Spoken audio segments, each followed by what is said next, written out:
Okay, well, welcome to this edition of Inkboard Today. My name is Michael Moran, and I'm pleased to be your host today.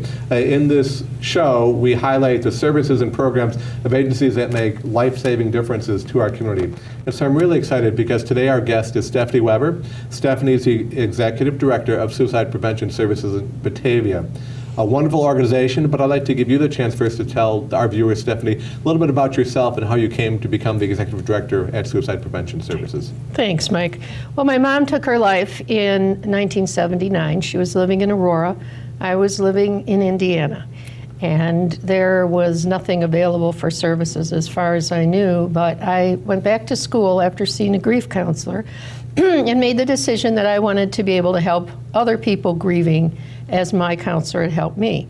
Halfway through that program, my husband's job ended in Indiana, so we were focusing our search back in Illinois, and my professors there said, we will help you finish. No matter what, we will help you finish. And I had asked to major in suicidology, and they said they'd never heard of it, but they would work with me to do so. I came back to Illinois, and at what was then Aurora College, that's where my grief counselor had been, he took me on as an intern. And part of that internship was doing a conference. So we put on a day-and-a-half conference, the first ever conference for suicide prevention in the Fox River Valley.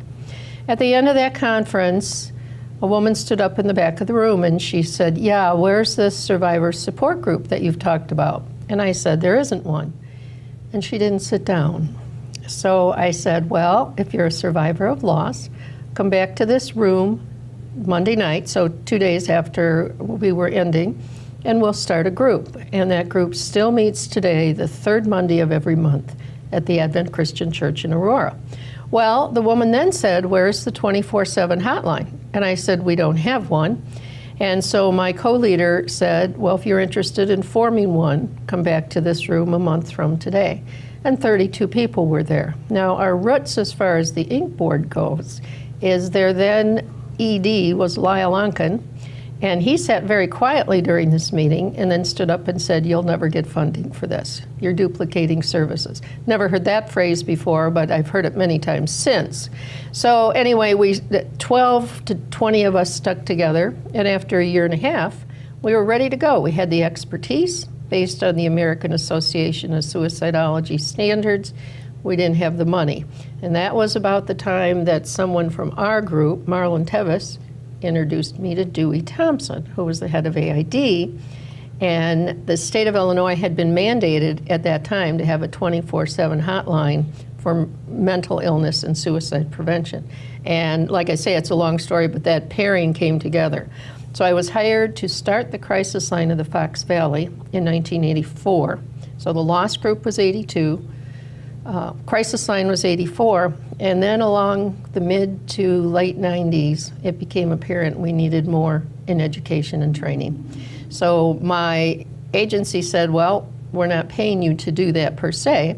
So another survivor and I started working nights and weekends out of our cars. We pulled together community forums, and eventually in 1998 came Suicide Prevention Services of America. Okay. Long story. Yeah, and we'll follow up on some of a couple things. So really for you, it really is a personal experience that kind of started a personal journey that sounds like it then became a lifelong professional journey for you, which ultimately led to the creation of Suicide Prevention Services in Batavia. Yes.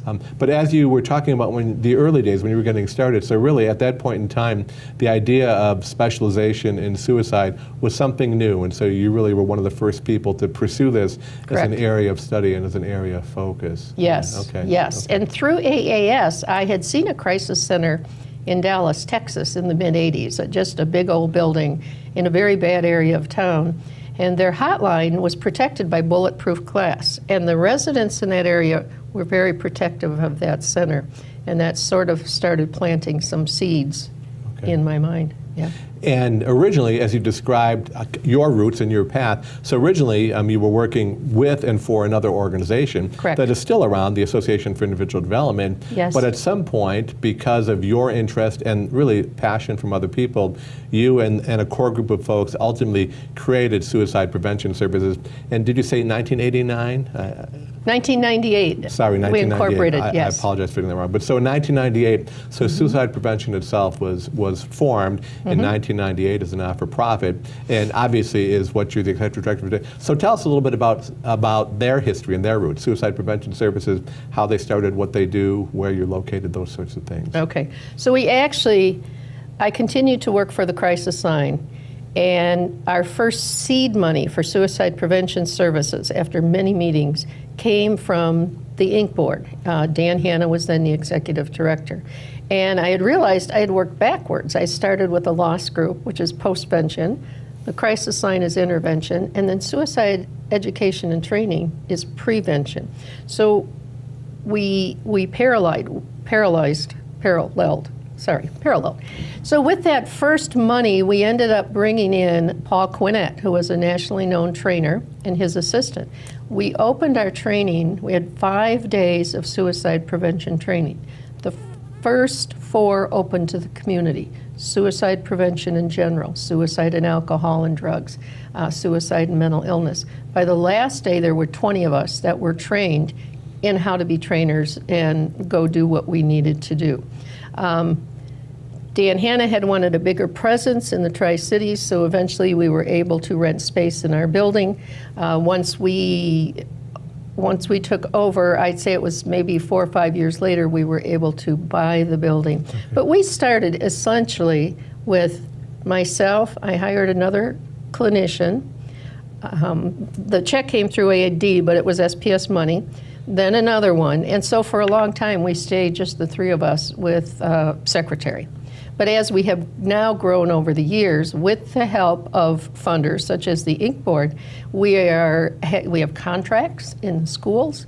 We have survivors of suicide attempt groups.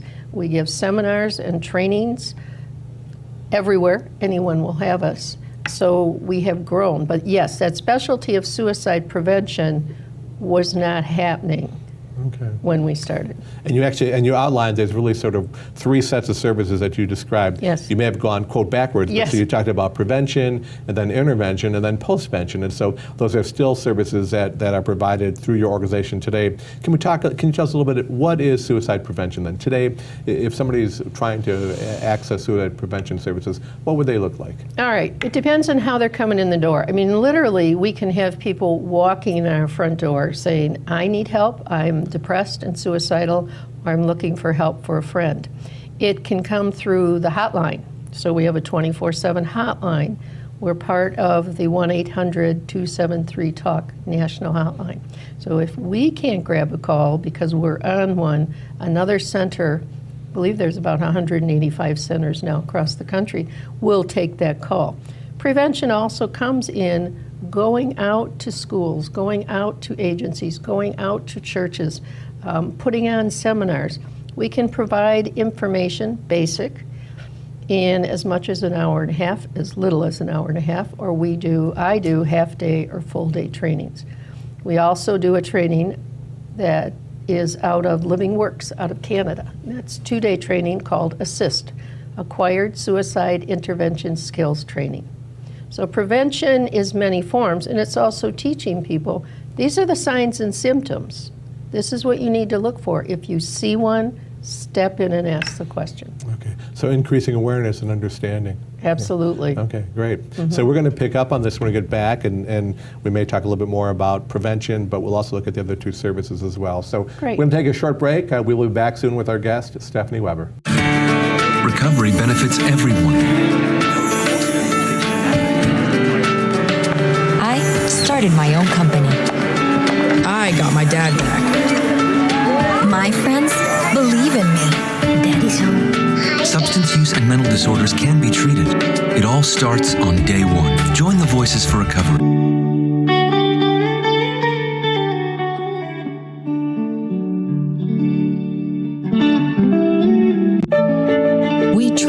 hide our truths about our mental and substance use disorders from the world, and sometimes from ourselves. Saying I'm fine is a facade. By facing our problems, recovery begins. And we are empowered to speak our truth. Join the Voices for Recovery. Speak up. Reach out.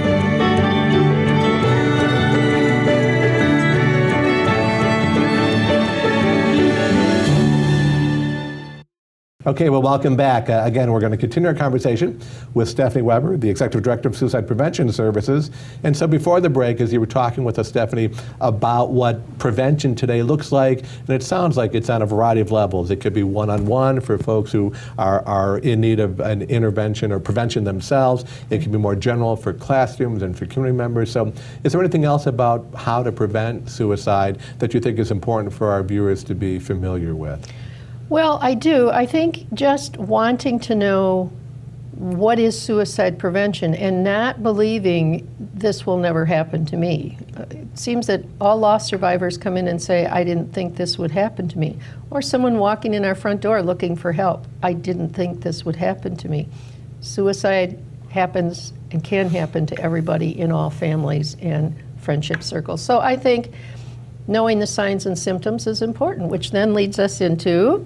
Yeah, well, and so we do want to talk about the intervention process, although as a quick sort of comment to what you just said. So it sounds to me like one of the challenges in preventing suicide is helping people recognize that it can and does happen to everybody. So there's no need to be embarrassed, there's no need to be ashamed, that we need to recognize that it happens and it can happen and it can happen to us. Correct, absolutely. And once it happens to us, we are at heightened awareness for others. And I can tell you stories which we probably don't have time for today, but people actually calling and thinking someone was suicidal, calling the police, and in fact, the police got there in time to stop them.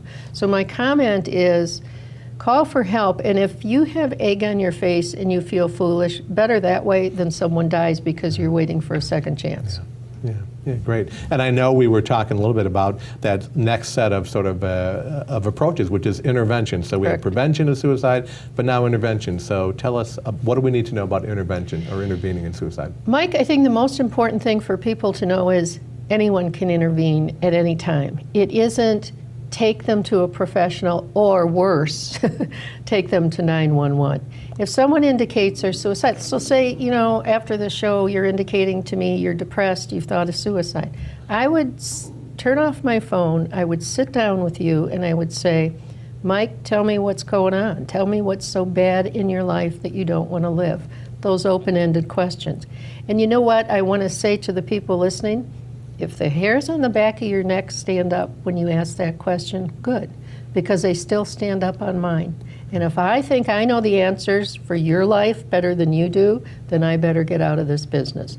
So it's really listening and asking, getting people to talk.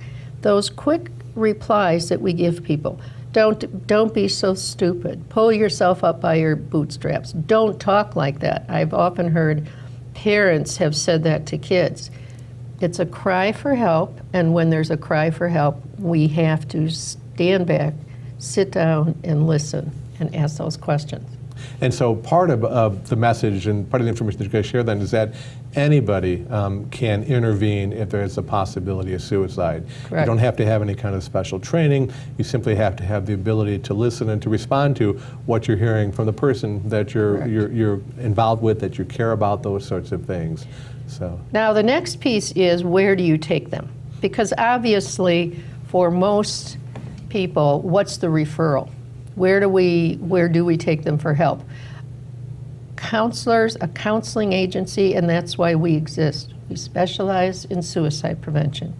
Right now, the last few years, suicide is a hot topic. The numbers are rising. So therapists, if you're going to see a therapist, interview that therapist. Ask them, are you comfortable dealing with suicide? I have a clinician working for me now that had suicidal ideation, went to a therapist at a well-known clinic and told her, and the therapist said to her, we don't talk about that here. Well, if you can't talk about suicide to a therapist, where do you go? And the reason I said earlier 911 is the last place, unless they are medically injured. you need to take them to someone who will listen to them. Most hospitals are not set up for suicidal intervention unless, again, it's medical or they have to go inpatient. And I will say that very often people are treated very poorly in emergency rooms while waiting for help because clearly they don't look like they need help. So my answer is, of course, call Suicide Prevention Services, get an appointment. We do not have waiting lists. We get you in within 24 hours, but more often in that same day that you are called.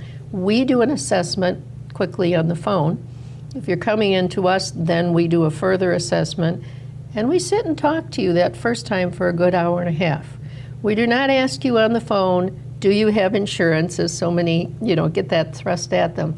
The important thing for us is to get the person help, and then we'll figure it out. One of my mantras in life, Mike, raising my kids was, the drama of kids.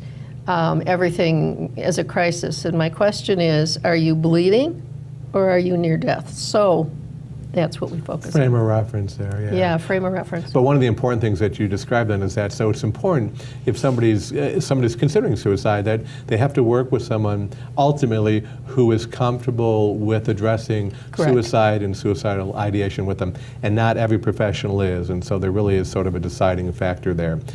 You talked though about availability of services, and you mentioned the hotline, so I'm assuming is the hotline considered one of your suicide intervention It absolutely strategies? is. It absolutely is. And that's why we're there. And oftentimes, they're the ones that do the intervention. They bring the person down. And if they feel they need to call for police intervention, they will. If they're trying to get other family members involved, they will. If they need an appointment. And many times people have therapists. So it really is a matter of referring them back to their therapist.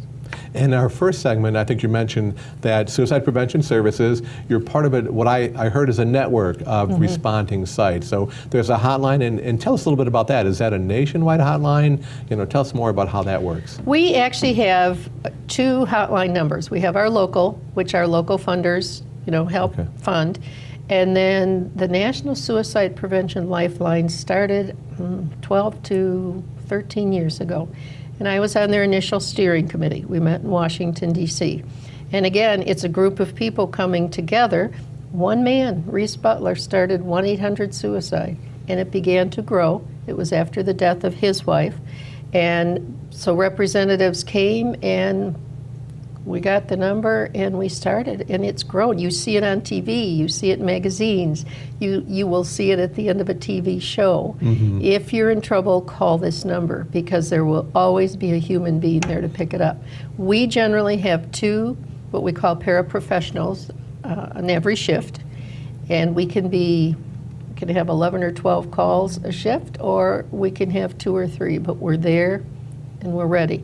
And I hope at some point there I get to kind of say how we need volunteers. Sure, and actually, we can come to that question certainly before we close the show. Let me go back to the phone number. So, if somebody is watching the show today, what number would they call? What's the best number to call if somebody's thinking about calling a suicide hotline? Our local depression hotline is 630-482-9696. Our national number is 1-800-273-TALK. And are both those 24 hours a day, so they're answered Correct. anytime? Okay. Yep. And so that's part of the advantage of the hotline, is so there's going to be somebody available 24 hours a day because timing is of the essence. Yes. Okay. Yes, that will not ring busy. Okay. And actually, you talked a little bit about volunteers, so we're going to actually have to take a break right now, but when we come back from a break, I do want to make sure we get to the need for volunteers, Right. how people can do that if they're interested at volunteering for suicide prevention services, and then also we've hinted at this concept of what you call post-prevention Yes. services, and I know that's a part of what you do. So again, we're going to take a short break now. We will come back and we'll wrap up our conversation with today's guest, Stephanie Weber. Recovery benefits everyone. I started my own company. I got my dad back. My friends believe in me. Daddy's home. Substance use and mental disorders can be treated. It all starts on day one. Join the Voices for Recovery.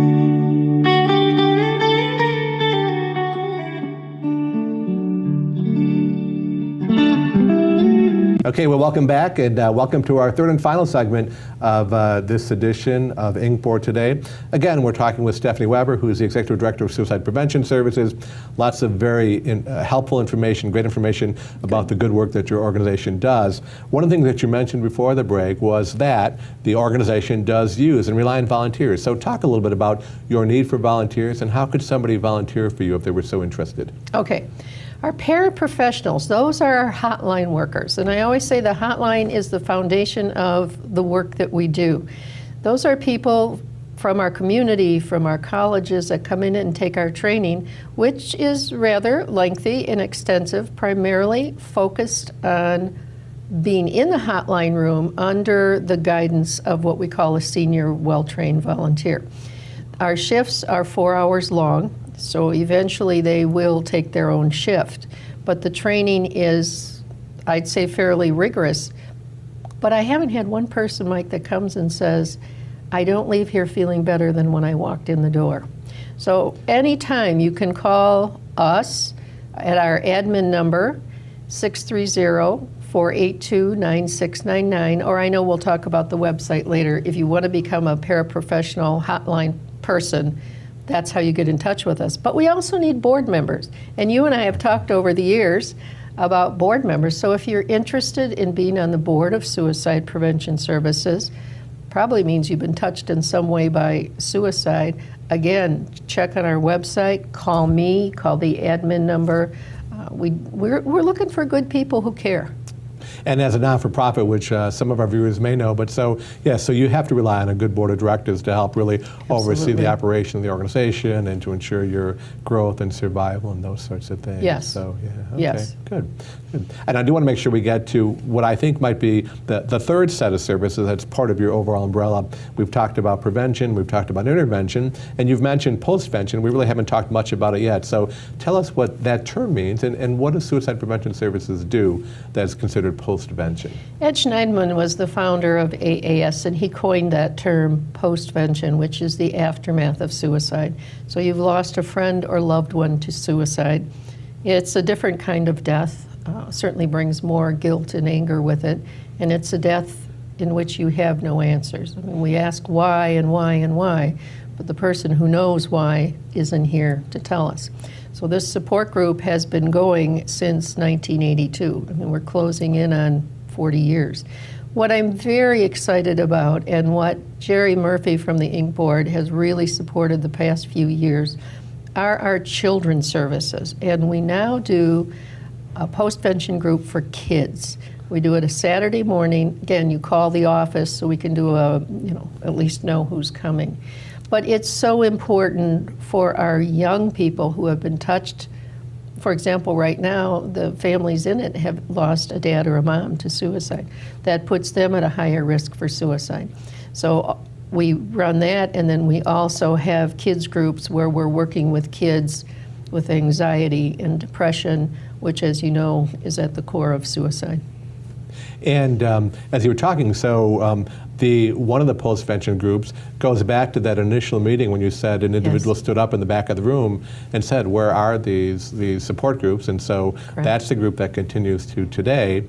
But you've also, I assume, have you added additional adult groups? Because you've now added child groups as well. So. Well, for a while we did have a support group in Sandwich, and then eventually, sometimes people will come in as a group and then that group gets cohesive, and then after a year or two peters out. We are always open to starting other groups in outer areas. And the other thing that's changed, I've run the group consistently myself with another co-leader on and off. And I'd say this past 6 to 8 months, I have 3 loss survivors who are helping run that group. So I can actually back away a little bit, which feels good to me, because I know that for perpetuity, it can't just rely on me.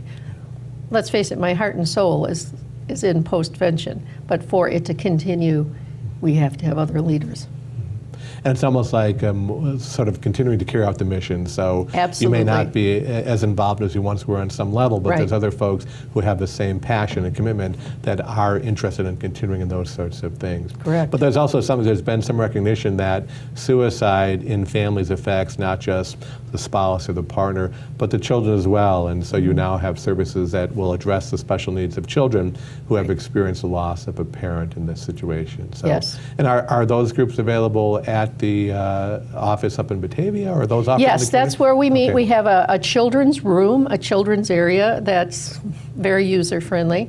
And the other thing I'd like to talk about very briefly is our survivors of suicide attempt groups. Again, if you've attempted and lived, we have a group where you can come and talk. So lots of what I call nuances. You have post-pension for survivors who have lost a loved one. You have support groups for people who have attempted suicide and survived as well. So a really very comprehensive look at what people need that have been somehow touched by I think this so. incident. So yeah, I think so, okay. yes. So Yes. as we get close to wrapping the show, a couple things. In terms of, you've mentioned funding, you mentioned the ink board and things like that. If you had the ability to create or start anything new, add something new to your services, is there anything you see right now that would be sort of the future goals of suicide prevention service that you can't currently do? I think expanding, having more clinicians that can go into the schools, and expanding our children's groups. So it's really a matter of more staff because we're growing, the need is growing. Okay, so continuing to expand the capacity to reach people, but it Yes. sounds like too a special emphasis on reaching or meeting the needs of children. That And elderly. I'm sorry, I also Okay. need to put that in here too, because the elderly death rate for 85 and above is really climbing. So that's another area where we could use some additional staff to work with. I'm more concerned about our shut-ins than people who are gathering in groups. So how to get to them, how to let families know we're available is also important. So really a sort of a new category of individuals that Yes. perhaps didn't have as many present before, but now are really having to reach and respond to those needs as well. Comprehensive, yes, generational. Okay. And earlier you've talked about phone numbers to the organization. Is there a website that people should be familiar with? So if somebody wanted to look up more information and look up phone numbers, what web address would they use? www.spsamerica.org has Okay. all of our services, all of our numbers, all the information you could need. Okay. And your office is up in Batavia here, and Yes. you have people who walk in, who stop in, you have people who contact you by phone, so comprehensive all the way around. We are in a So- beautiful historic limestone building, and people say the minute they walk in, they feel at ease and comfortable, right on Route 31. Okay. And perhaps one of our last questions, looking back, you've been involved for many years now. It started as a personal journey.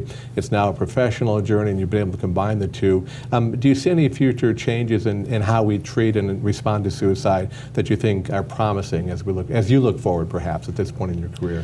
You know, I do. I look at the research and all of the ways we're looking genetically, we're looking behaviorally, we're able to capture brief segments on the national level of who we think is at higher risk. There's not a lot of money for suicide research, Mike. There's just not a lot out there, but I believe our national organizations are working as hard as they can to figure out something. Why are the numbers growing? I wish I could answer that. I can in my own way, but we're working to do more. And that's about it in terms of our time today. So I'd like to thank you so much for being here. Great information to share with our viewers. Great work being done up at Suicide Prevention Services, and congratulations on all the good Thank work you. that you and your organization do. So that ends today's show. Thank you so much for being with us today. I look forward to talking with you again in the future.